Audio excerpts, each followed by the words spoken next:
बांग्लादेश के ईश्वरदी उपजिला में स्थित रूपपुर परमाणु ऊर्जा संयंत्र में ईंधन लोडिंग का काम आधिकारिक तौर पर शुरू हो गया है। यह इस विशाल संयंत्र को चालू करने की दिशा में एक बेहद महत्वपूर्ण और ऐतिहासिक मील का पत्थर है। बांग्लादेश का यह परमाणु ऊर्जा संयंत्र रूस की मदद से बना है। सबसे पहले यह साफ कर दें कि परमाणु ऊर्जा संयंत्र होने का मतलब परमाणु बम बनाना नहीं है, बल्कि परमाणु ऊर्जा से बिजली पैदा करना है।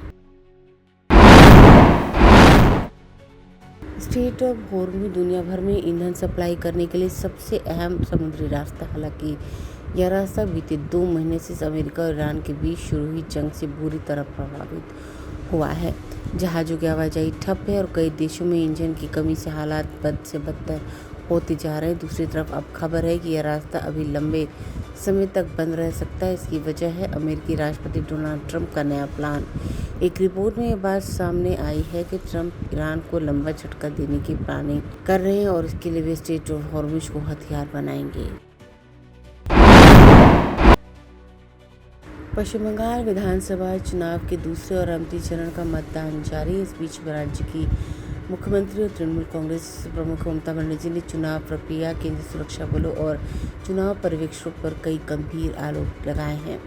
उनका दावा है कि वे सभी भारतीय जनता पार्टी के इशारे पर काम कर रहे और राज्य के कुछ हिस्सों में मतदान प्रक्रिया को बाधित कर रहे हैं। मुख्यमंत्री ने चुनाव के दौरान हो रही गतिविधियों पर कड़ी आपत्ति जताते हुए कई दावे किए।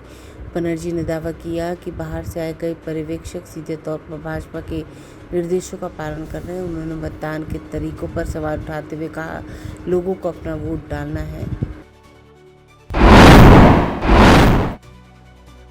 भुवनेश्वर जा रही एयर इंडिया एक्सप्रेस की एक फ्लाइट को बुधवार को अचानक जयपुर में उतारना पड़ा। जानकारी के मुताबिक बीच रास्ते ही फ्लाइट में इंजन की कमी की बात सामने आई, जिससे स्थिति बिगड़ गई।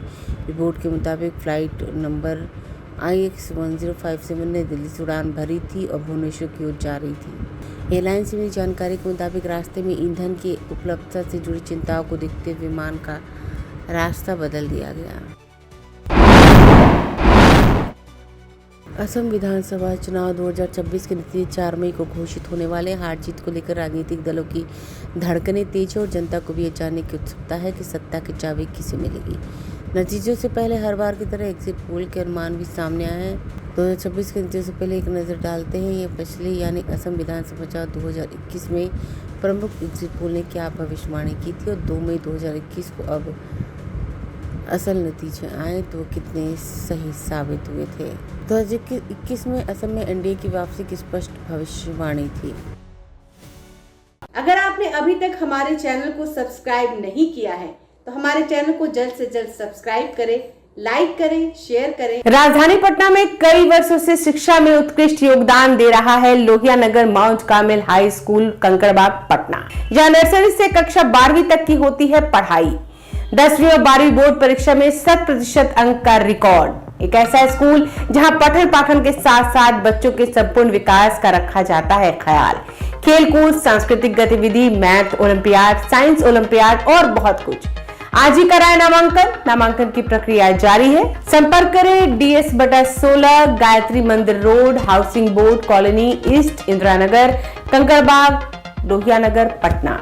हमारा पिन कोड है 800020। पटना में कई वर्षों से शिक्षा में अहम योगदान दे रहा है Gyansthali high school Alamganj Patna city, जहां 10वीं और 12वीं की बोर्ड परीक्षाओं में 100% अंक प्राप्त कर रहे हैं बच्चे।